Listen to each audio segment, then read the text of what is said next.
La programmation immobilière, voilà ce que l'on va découvrir tout de suite dans Écosystème avec Dora Grab. Bonjour. Bonjour. Bienvenue, vous êtes directrice du développement de l'entreprise Génie des lieux. Alors c'est quoi la programmation immobilière? Alors, c'est un gros mot, c'est Oui. vrai. C'est très important, en fait. Ça nous permet de traduire des activités en espaces de travail. Donc, plutôt que d'obliger les hommes à s'adapter à leurs espaces de travail et donc de subir parfois des inconforts, des difficultés au quotidien, des irritants comme on aime les appeler, on regarde les activités de travail, on analyse les activités de travail et on adapte donc les espaces à cela pour que l'espace soit une vraie ressource, soit complètement efficient pour l'entreprise. Alors on va évidemment pas mal parler d'actualité, de l'impact de la crise Covid, le développement du télétravail, mais peut-être d'abord un cas d'école. Comment vous procédez? Vous arrivez dans une entreprise, il y a une sorte d'audit. Quelles sont les étapes? Oui, tout à fait. Alors, c'est important. Chez nous, à Génie des lieux, c'est ce qu'on va appeler l'ergonomie. Alors, il y a programmation, il y a l'ergonomie, ça fait beaucoup de mots. Mais c'est d'analyser les activités de travail. Alors, pour ça, on va questionner, par exemple, les collaborateurs. On va leur demander comment ils travaillent. Donc, c'est du déclaratif. Mais on ne va pas se contenter de ça. On va aussi aller regarder nous-mêmes. On fait de l'observation dans les espaces de travail. Donc, on vient, on pose des questions, on regarde pendant une journée comment les personnes travaillent pour vraiment s'immerger.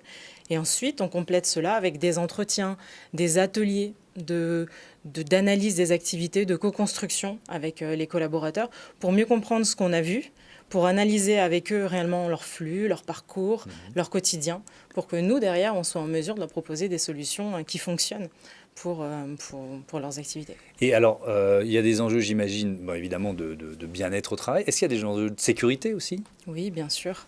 On retrouve de tout en fait à travers l'espace de travail. C'est ça qui est intéressant.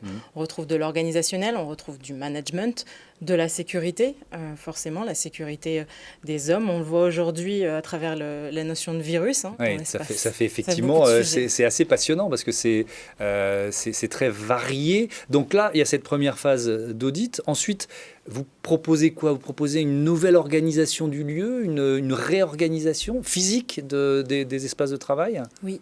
Alors, ça va dépendre quand même du projet Ouais. de l'entreprise. Ça peut être un déménagement, comme ça peut être un réaménagement. On n'est pas Ouais. obligé de changer de lieu. Ça peut être le même espace qui doit se reconfigurer en fonction des besoins de l'entreprise qui évolue. Donc là, ça dépend un peu du contexte. Et une fois qu'on a analysé, on doit quand même regarder le bâtiment dans lequel les entreprises sont, quand elles sont dans un site qui est déjà occupé. Donc avec toutes ces données, on va proposer, nous, des scénarios, ce qu'on va appeler de la faisabilité. On teste. On a des données, très bien. Regardons ce que ça peut donner sur une petite surface pour les aider à prendre des décisions. Ça va être très important pour nous, c'est d'aider une équipe projet, d'aider un CODIR, donc un comité de direction, à bien comprendre où il met les pieds, parce que souvent, on a affaire à des personnes qui ne s'y connaissent pas nécessairement en aménagement des espaces de travail, qui ont besoin d'aide pour prendre des décisions. Donc, c'est aussi beaucoup d'aide, de conseils au quotidien. Et en fonction de ce qu'ils voient, des décisions qu'ils prennent, on peut donc concevoir après des espaces pour tout leur campus et ensuite les réaliser donc dans les travaux jusqu'à l'emménagement des collaborateurs. Donc ça veut dire que vous vous occupez aussi de la partie travaux? Exactement, Ouais. oui. C'est vraiment tout le processus jusqu'à la fin.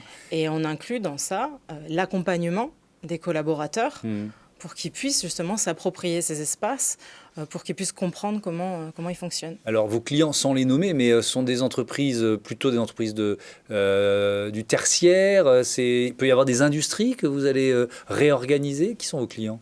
Alors, nos clients sont vraiment du tertiaire. Ouais. Ça ne veut pas dire qu'on n'a pas de secteur industriel, mais ça va être leur surface tertiaire. Donc après, ça peut être tout acteur, donc du pharmaceutique, aux médias, au luxe, dans leurs espaces tertiaires, dans toute la France. Ça peut être aussi le secteur public, que ce soit une région, une collectivité territoriale, un ministère. Donc voilà, un grand panel d'entreprises. C'est un suivi qui dure combien de temps? Ça dépend, j'imagine, de la mission, de la superficie des locaux, etc. Mais ça peut durer combien de temps? Alors, on pourrait dire qu'on a deux grandes temporalités. Quelque chose de très court, comme dans le cas actuel, où on nous dit, mais qu'est-ce qu'on pourrait faire? Ouais. Par où on commence?